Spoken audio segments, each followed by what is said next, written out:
Hello, good evening, everyone. So this is Dr. Pooja here, and today we will be talking more about the magnetic effects of current, and this is part 2 of that chapter. All right. So before we get started, just give me a second, please. Let me have this system ready for you. All right.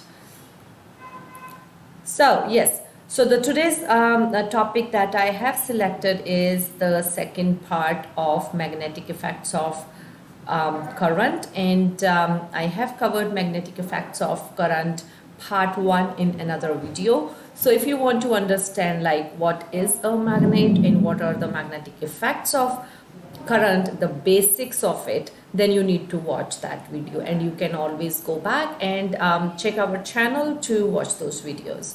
All right, so before we get into the details, it's very important for you to know your educator. So my name is Dr. Pooja, and I've done PhD in biotechnology with 8 years of experience as a scientist and lab director in United States. But now I am here in India, and I teach you guys science, physics, chemistry, and biology on Unacademy's platform. So if you want to learn with me, if you want to learn more about like science, all the different streams of science, then you need to go ahead and sign up for the batch courses on Unacademy. All right, I take classes for 9th and 10th, all the science, including physics, chemistry, and biology. All right, so let's get started. I know you guys are all ready to get started with this chapter. So a little bit about whatever we have discussed yesterday. We have discussed what is a magnet. Then we discussed magnetic lines of force.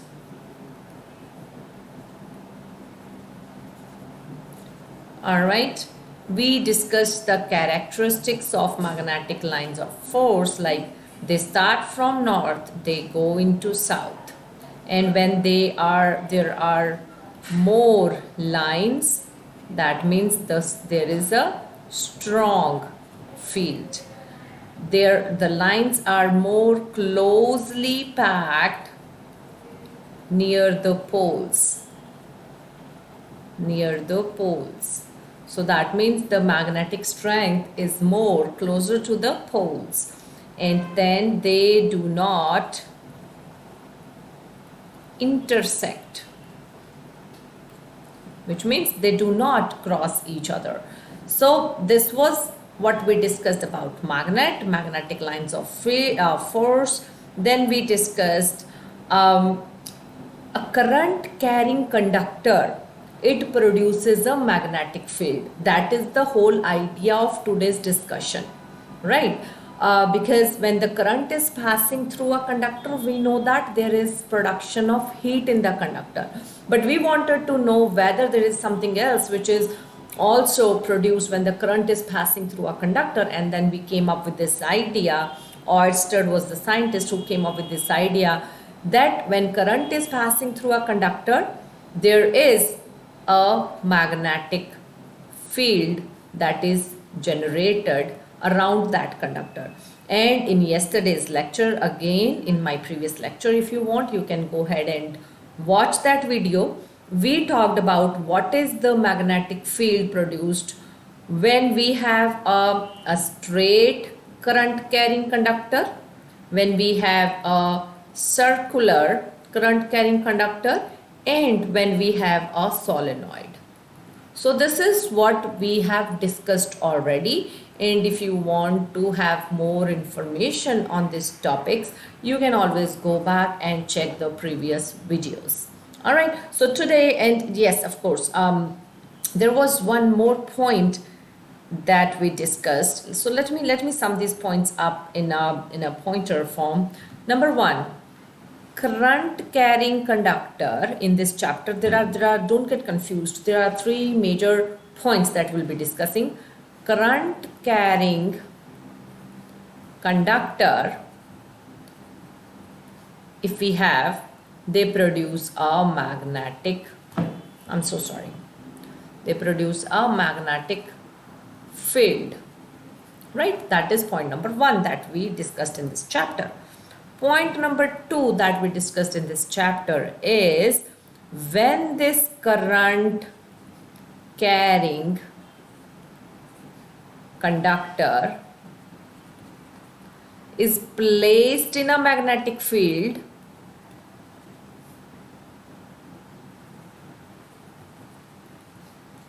what happens is that magnetic field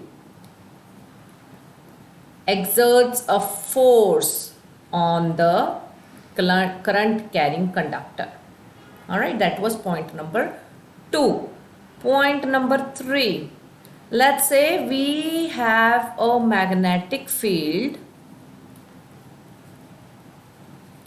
and we have a conductor. It is not a current carrying conductor, it is just a conductor. There is no current passing through it, right? In the changing magnetic field, when we place a conductor, it induces electric current in it.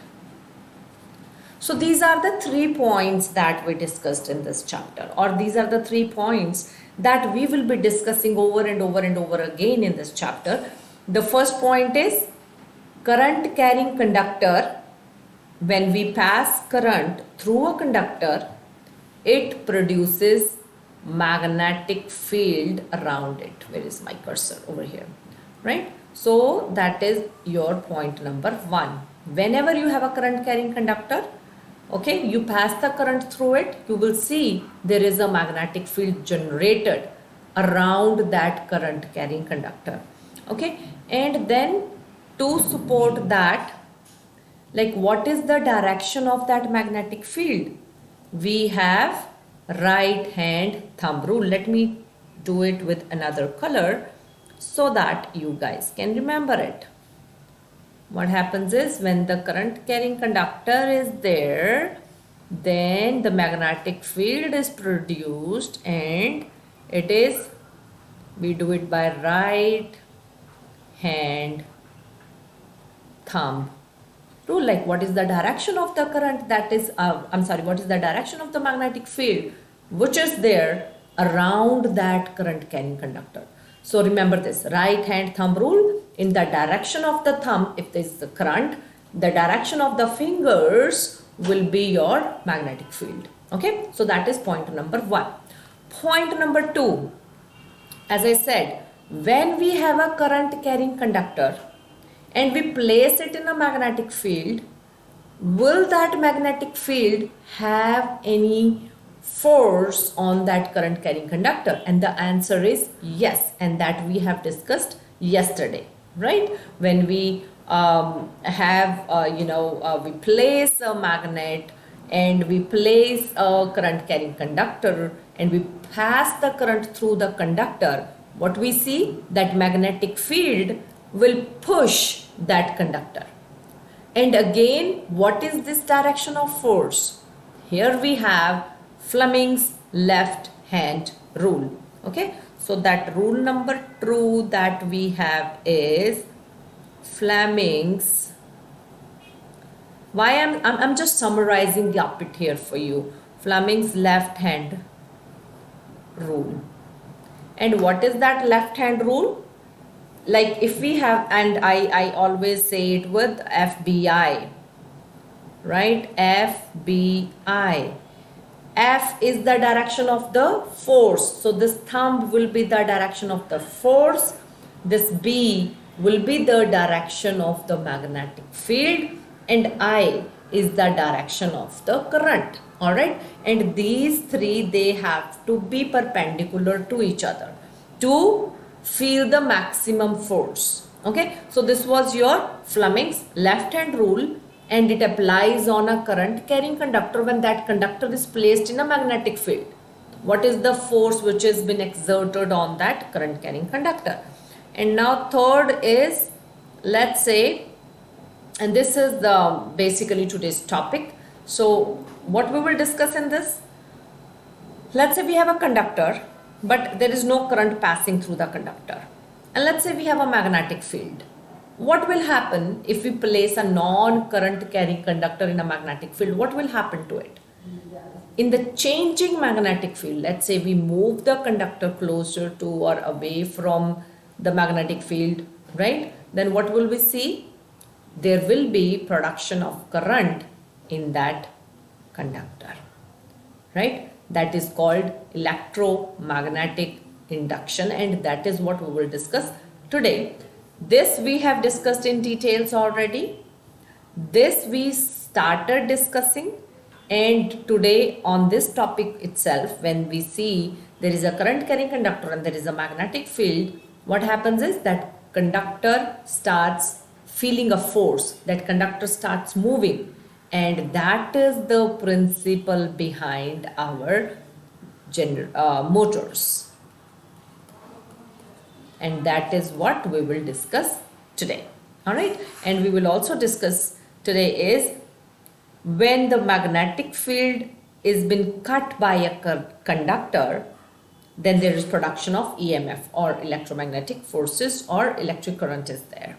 Okay, so let's discuss these points one by one.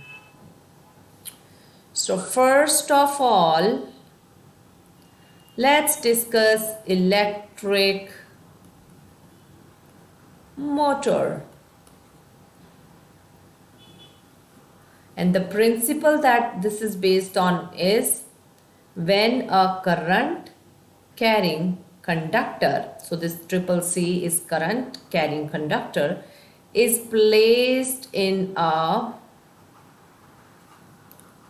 magnetic field, then what happens is there is a force exerted by this magnetic field. There is a force exerted by this magnetic field, and this current carrying conductor, it starts moving. And when it starts moving, that means that is what we use in our motors. This current carrying conductor is moving. That is what we use in our motors. In what kind of motors? In our fans, in our machines, right? And also all different mixtures,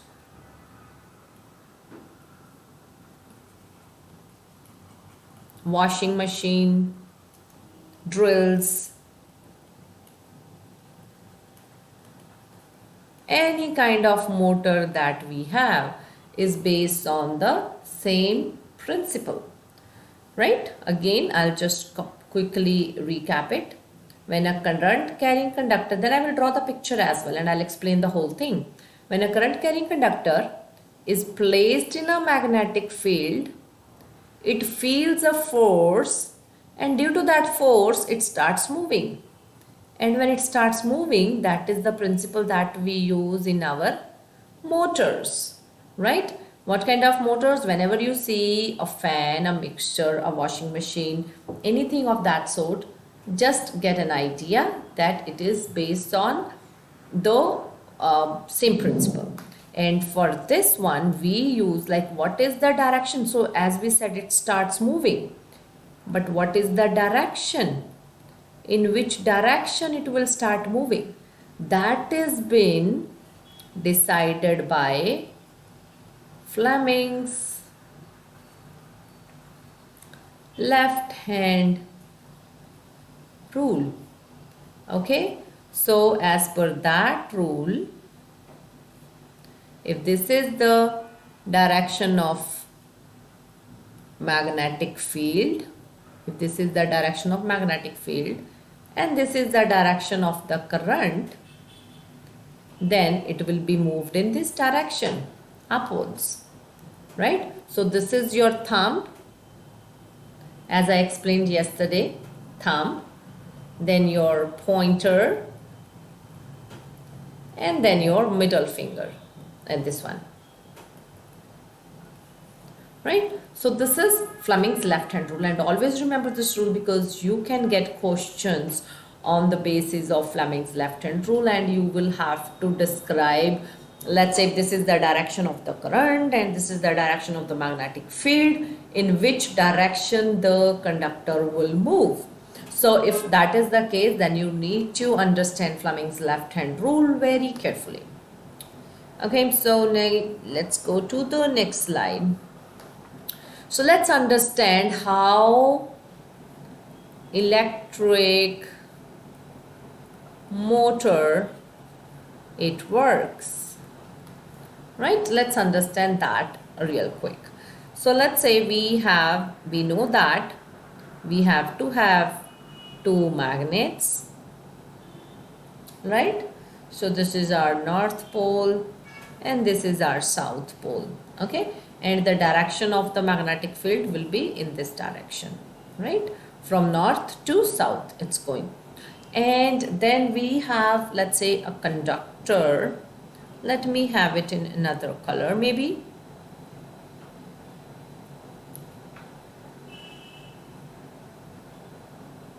Okay, so we have this conductor,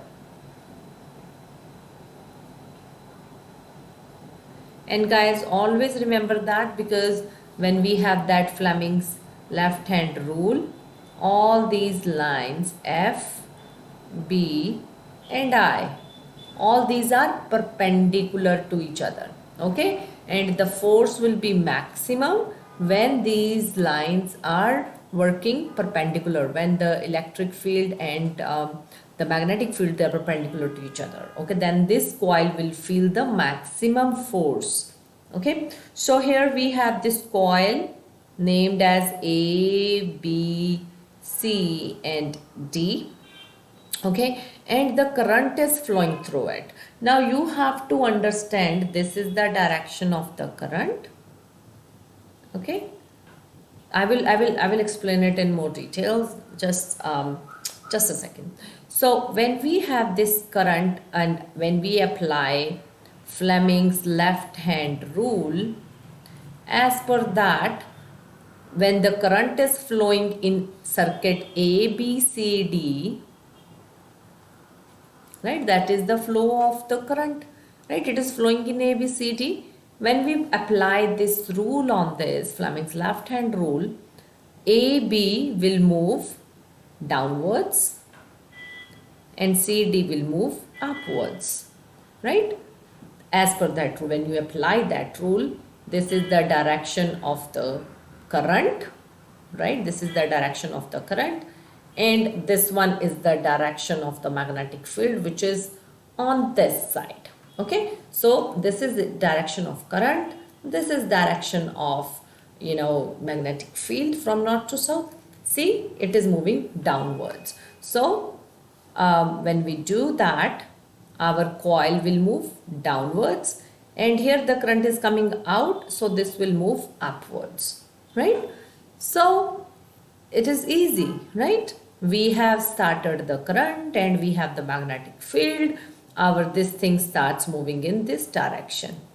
But wait, there is a point here. Once it rotates, once it completes half a circle or half a rotation, let's say, what is happening here? After completing half a rotation, the current is starting moving in a opposite direction, right? And our motor will stop after a point because of Fleming's left hand rule, right? When the current is applying in opposite direction, then it will start moving in opposite direction. This thing will move in opposite direction. Our motor will start moving in opposite direction.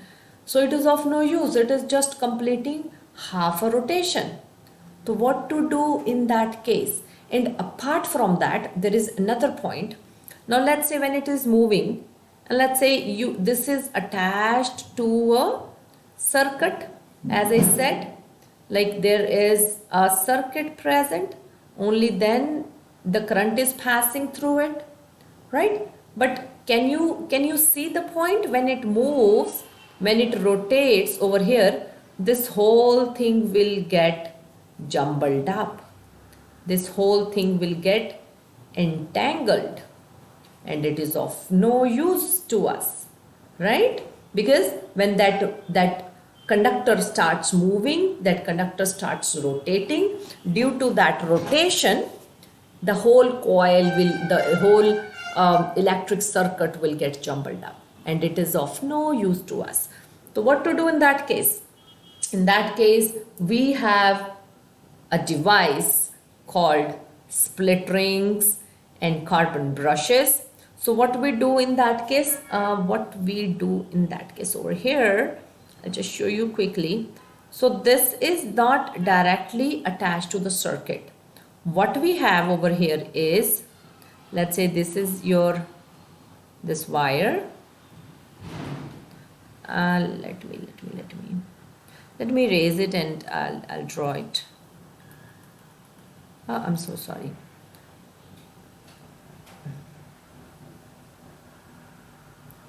It's a little difficult to draw this way, right? So this was our coil ABCD. What we have, like this is our conductor, and this one is not directly attached to the wires. Okay, what we have over here is, we have these carbon brushes which are conductor of electricity, but they are not attached to the conductor because they are just touching the conductor slightly. Okay, over here they are just touching them slightly so that there is passage of current, but it does not get jumbled up when the conductor moves. So conductor is not attached to these brushes. Okay, that is your point number 1. Next point is, we have solved this issue of entanglement, okay, by using carbon brushes. That solves our one problem. But we have problem number 2. What to do after half a circle, after half a rotation, the current direction is opposite. What would we do there? So we have split rings. So this is attached to split rings. The split ring, I will just draw it here. This is the kind of split ring that we have. Okay, and this is another split ring that we have,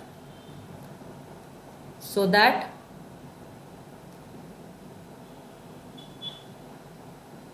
what happens here, when this, you see the gap over here, when it reaches the gap, it changes the direction of the current. Okay, first AB is over here, it is positive. When it goes to the other direction, it becomes negative. So there is a constant supply of current flowing. It is not changing the direction. Okay, so these are the split rings that we use. Right? So now what we have this whole arrangement. We have this whole arrangement of split rings and of carbon brushes, so that this whole system keeps on moving and moving and moving, and there is no disturbance in the movement of this conductor. So this arrangement is called commutator. So very important question from examination point of view. What is commutator?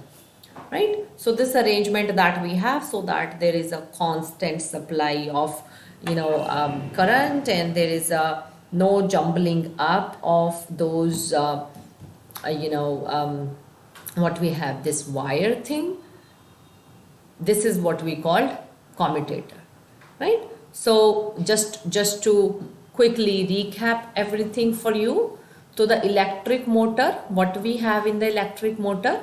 Definitely will have a current carrying conductor, will have magnets. We have this north pole and south pole. We have two magnets. We have source of electricity, because motors, we know, if we want to turn our fan on, we have to club it with some source of electricity. So let's say this is our source of electricity. So that is why we have these motors. So this is the principle, don't get confused. This is the principle behind the motor. We have a magnetic field, we have a current carrying conductor over here, we have source of electricity, and when we pass electricity through the conductor and that conductor is placed between the two magnets, that is where that conductor starts moving, rotating, depending upon Fleming's left hand rule is the direction of the motion of that conductor. Okay, and now again, as I said, to avoid the jumbling up of the wires, we have to have these carbon brushes over here. So these are the carbon brushes. We have to have split rings to avoid any kind of, let's say if the current is not flowing and if the motor stops after a couple of rotations, we have split rings. And the split rings and the carbon brushes together, all this arrangement is our commutator. Alright, so this was all about a very basic idea, like how the motors they work, what is the principle working behind a motor. Now next is our third important point that we have discussed.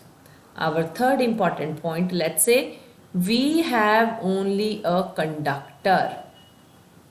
It is not a current carrying conductor, it is simply a conductor.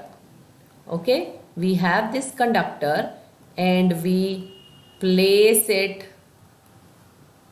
between magnets and magnetic field is changing.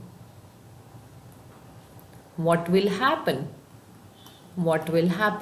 And before even we get into the details of that, let's understand one thing, and that thing is, in the electric motors we were using electricity, right? In the previous slide that I explained, to run our fans, to run our refrigerator machinery, to run our mixers and grinders and drills and washing machines and all those things, we need electricity. And if I show you my previous slide, this shows a battery over here, right? We have a small battery to just show the functionality of the motor. But why can't we use batteries?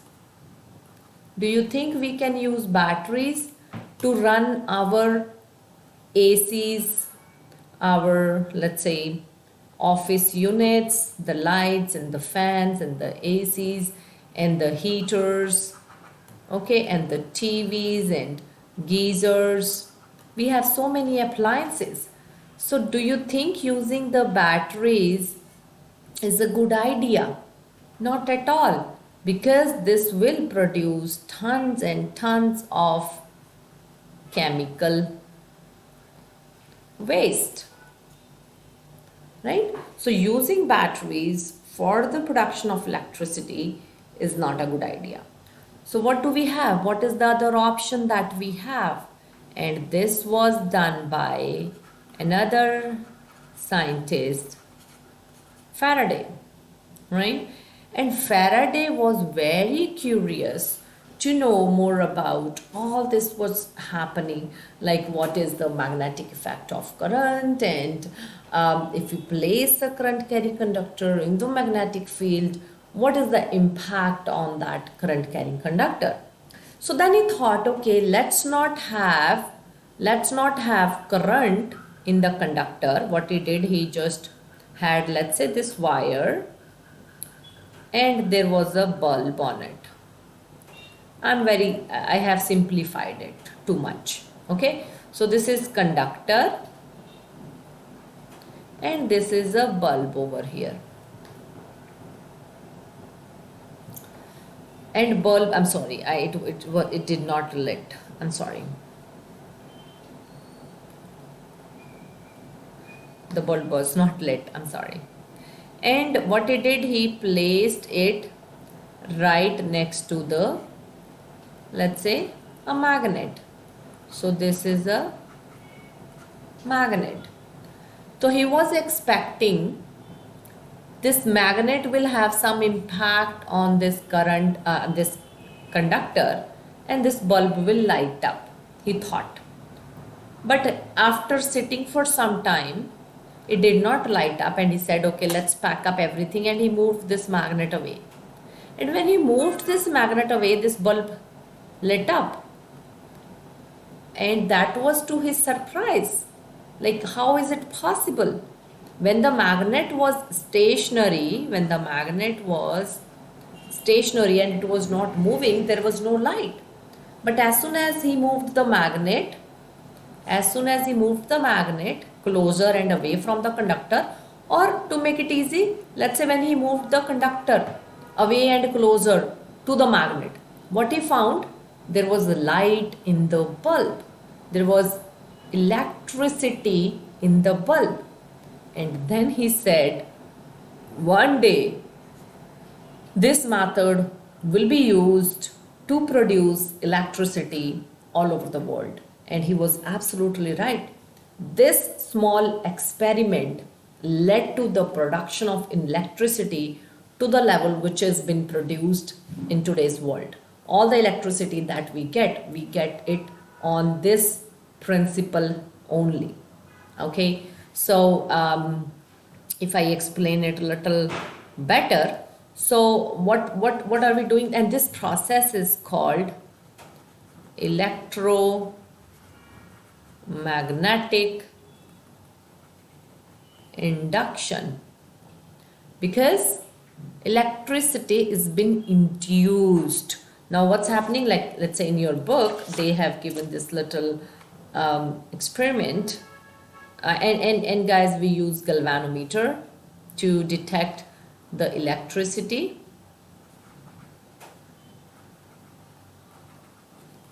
Okay, it can detect in the slightest electric current passing through the circuit. So now let's say we have this rod which is insulator, and we have this coil on it. Like let's say this is coil 1, and this is the experiment which is shown in your book. And over here we have another coil, and this is attached to a galvanometer, and this is attached to a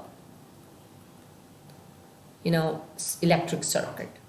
So what happens is, when you start the electric circuit, this will show a reading. Why? Because when we pass the electric current through this, okay, there is a magnetic field around it. Where is my cursor?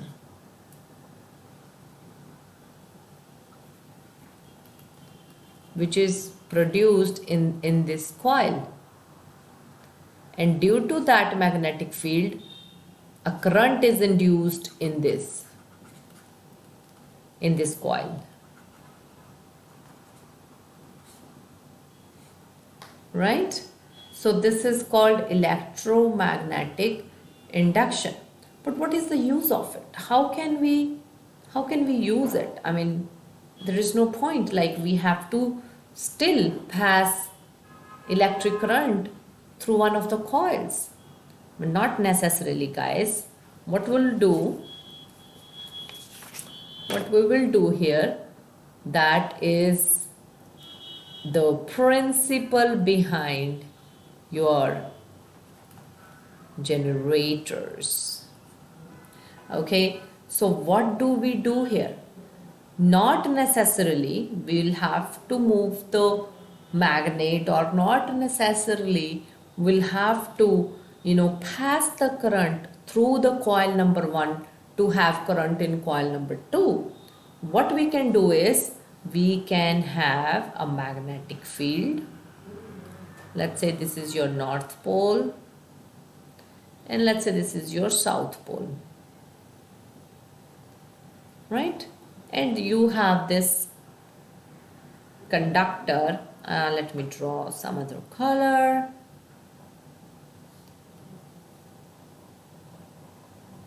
Just for your clarity.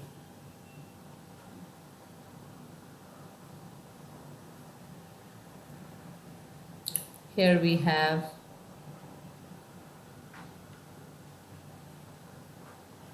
conductor A, B, C, D, similarly as we had in generator, right? So now what we will do, this magnetic field is there, right? North and south pole, this is your magnet. Now what we will use, different methods like windmills, turbines, right? Water flow, all these things that we use at the dams and Electro, where the electricity is produced, all those stations, we use all these methods to rotate this conductor.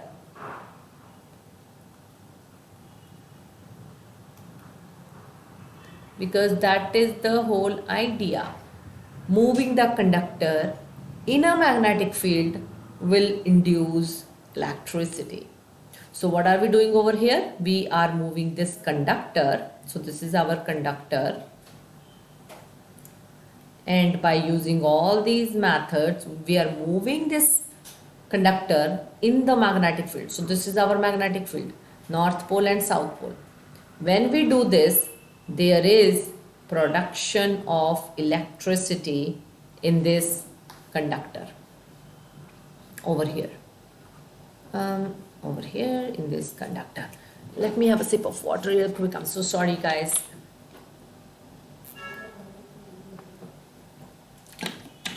Sorry about that. So now again there will be Fleming's rule which will be applied to see the direction of the flow of the current, because this is all game of directions. What is the direction of force? What is the direction of magnetic field? And what will be the direction of current, I or current? That is what we say, right? So for that we will have to use Fleming's right hand rule. Okay, so let's on next slide, and again there will be problems just like that jumbling up of the coil, because when something rotates and it is attached to the cable or to the wires or to the coils, what will happen? It will start jumbling up. So that problem is still there. But not only that, there is another problem exists in this kind of arrangement. Let's quickly understand what that problem is. Okay, for that I will have to go to the next slide and I will have to draw this arrangement quickly for you to make it clear to you.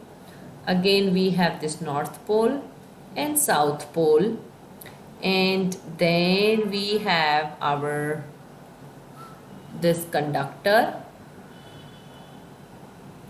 Remember, it is not current carrying conductor, right? Because if we are a current carrying conductor, there is no point of creating this generator. So we are working on a generator now. All right, so this is current, this is a conductor A, B, C and D, and as I said, we will use Fleming's right hand rule over here. Fleming's right hand rule. As per Fleming's right hand rule, when we apply this, let's say this is the direction of the magnetic field. Okay, again Fleming's right hand rule will be same thing: force, magnetic field, and electric current. Okay, so now what we have to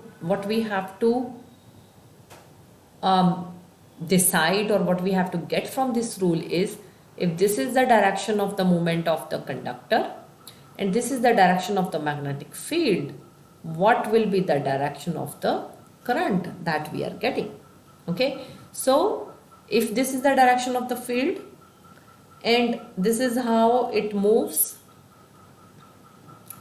we get the current in this direction. Okay, so again, before we get into that movement thing and all those things, again there is the same problem that we have discussed previously, and that problem is jumbling up. How do we prevent that jumbling up? Again, by using, these are my carbon brushes.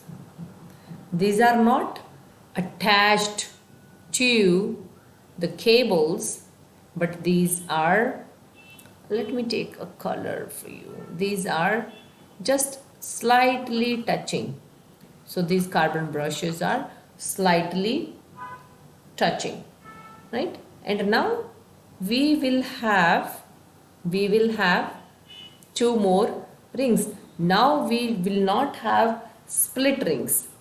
Okay, we will have slip rings. In this case we will have slip rings, because here we don't worry about the direction of the current, but what we worry about is the current flow does not stop. So this one is attached to a ring and this one is also separately attached to a ring, right? And then this completes the whole circuit. Circuit means from where we get the electricity, and let's say it is attached to galvanometer to test whether current has been produced or not. Okay, so in this case what we have is these carbon brushes over here. They will prevent any jumbling up.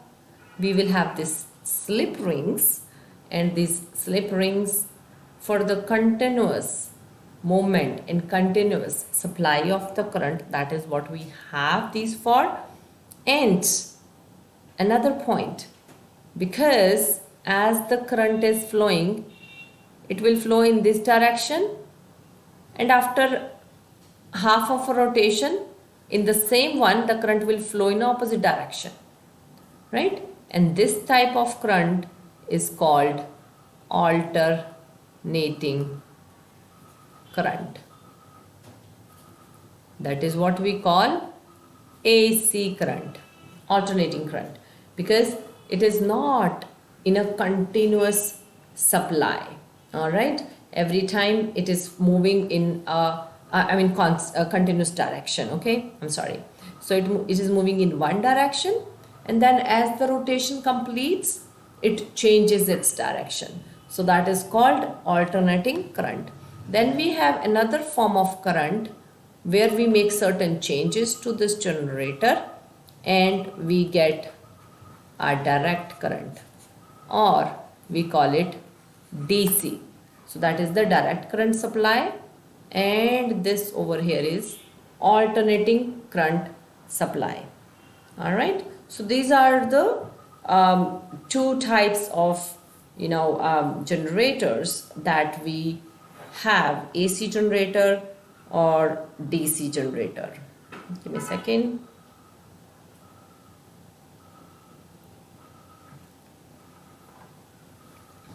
Right, so quickly we can sum up all these things, whatever we have discussed so far, and then we will quickly go over like what are the circuits that we have in our houses. Okay, That is also part of this lecture.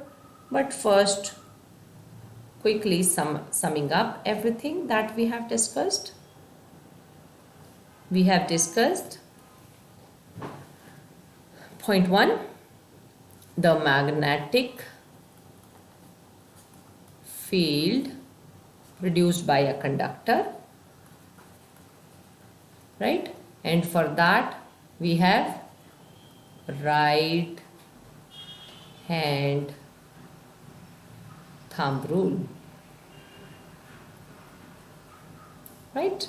Then we have point number 2 was our, and this was just generation of the magnetic field around a conductor.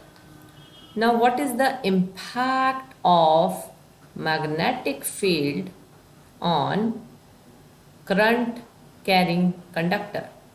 And that is what we see.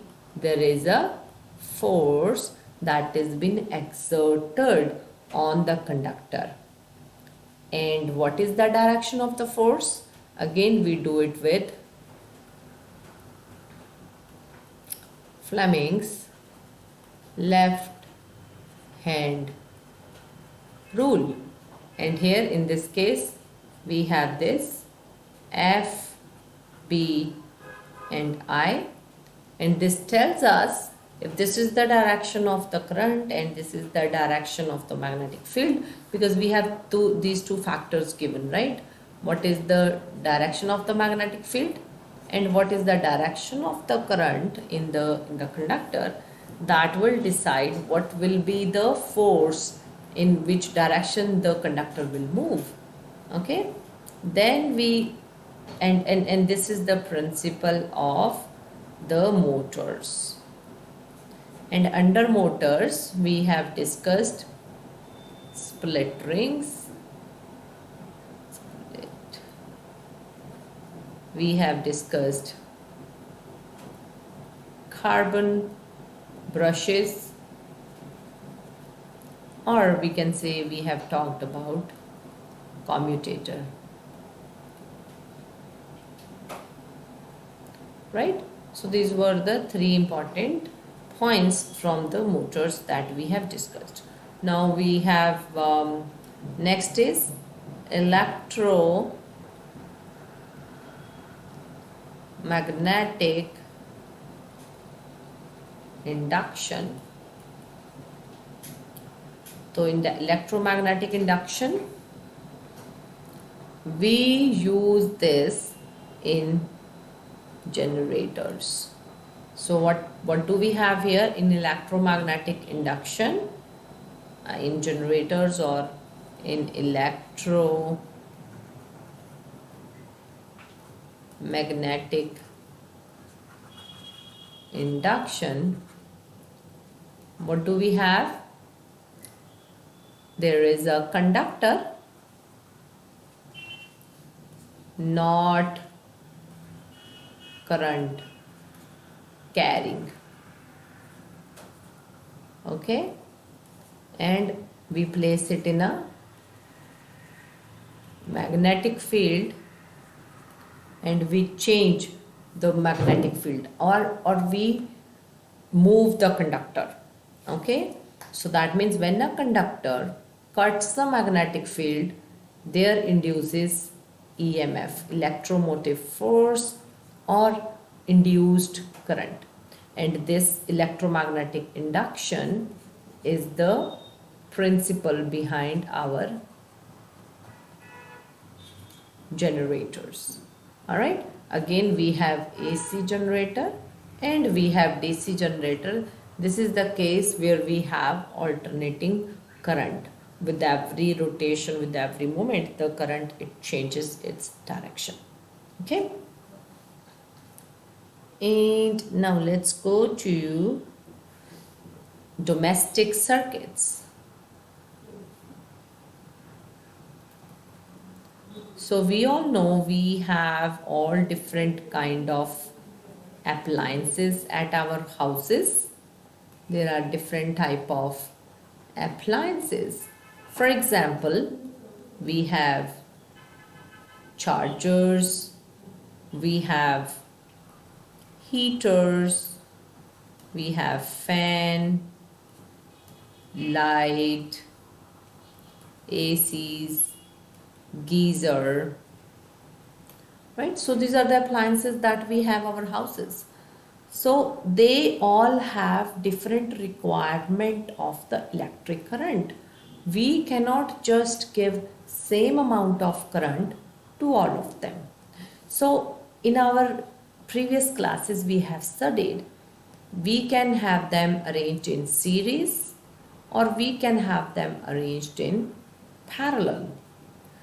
In series we have studied if something is arranged in series, their voltage is different but we have current same.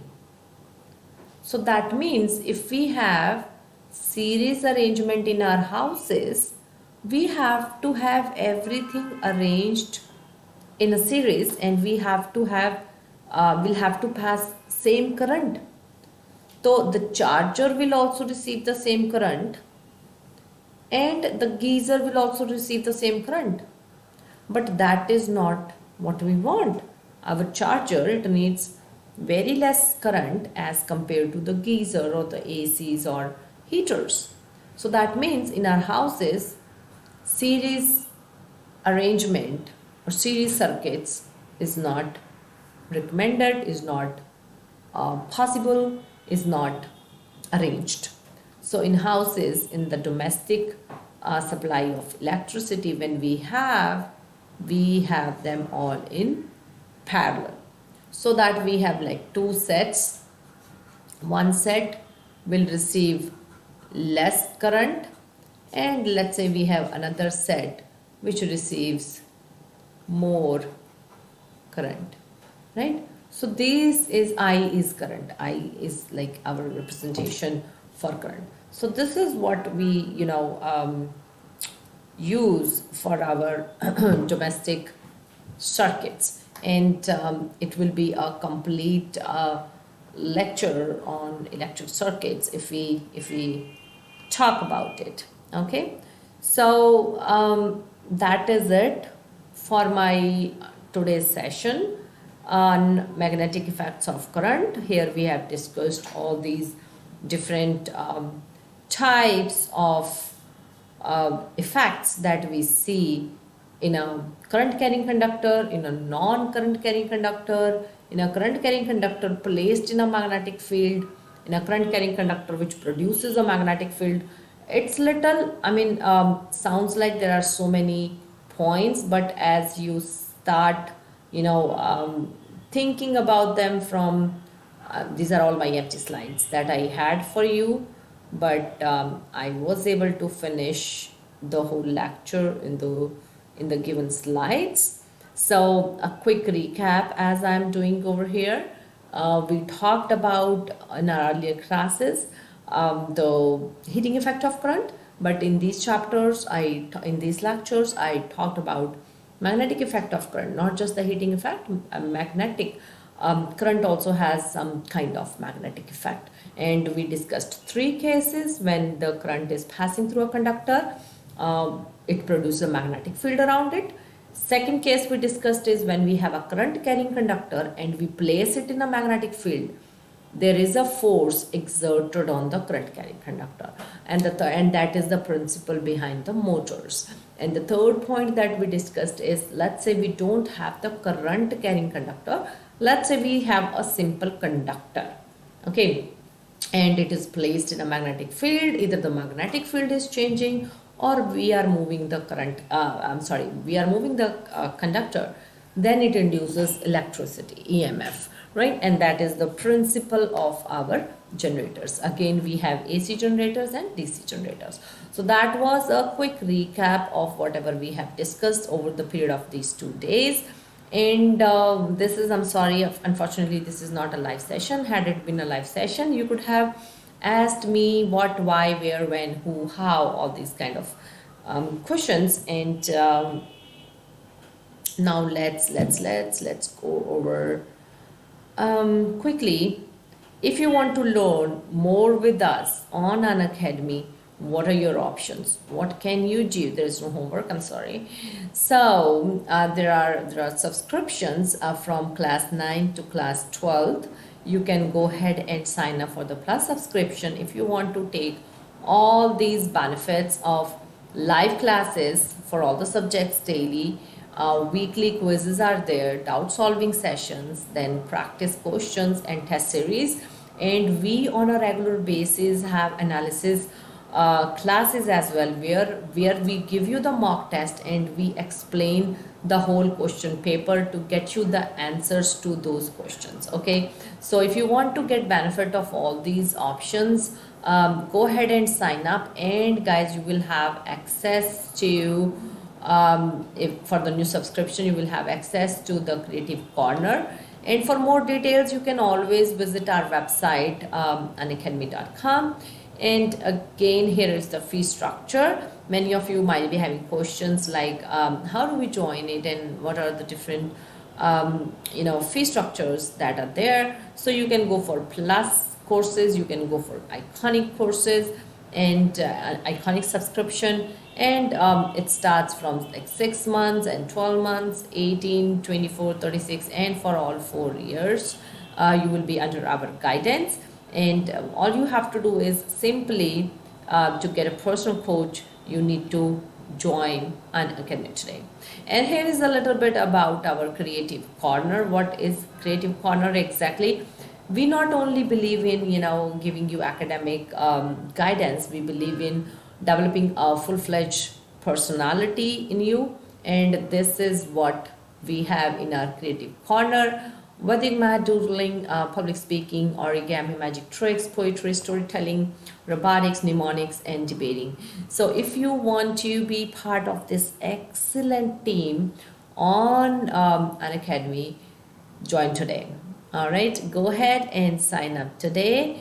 And if you do that, you will get access to everything that we have to offer you guys.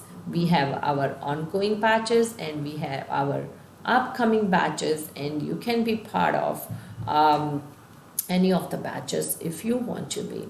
Okay, so guys, that is it. And again, there is these are the pointers that we have. There is prime batch, there is precision batches, then let's crack MCRT full syllabus and pre-boards that we cover, and you get math, science, SSC, English, French, and Hindi. All these are covered Monday through Saturday. We do have special classes, and we have another option for you for Hindi and English. Like if you prefer English, so I'm an English educator, so you will get all the classes Conductor in language English, and if you want, all the classes will be covered in Hindi, totally depending upon which one you select.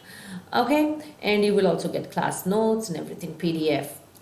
So this was all about today's session. Thank you so much for listening to me, for being part of this live session. I really appreciate your presence. And guys, as I said, if you want to learn with us, if you want to get trained with us, you need to go ahead and sign up for a plus course on Unacademy's platform. Go ahead and do that and come under our guidance, and we will teach you everything related to your science, SST, English, math, science, French, Hindi languages. All right, take care. Bye-bye. Thank you so much. And with this, I end this session. You guys have a wonderful time. Thank you.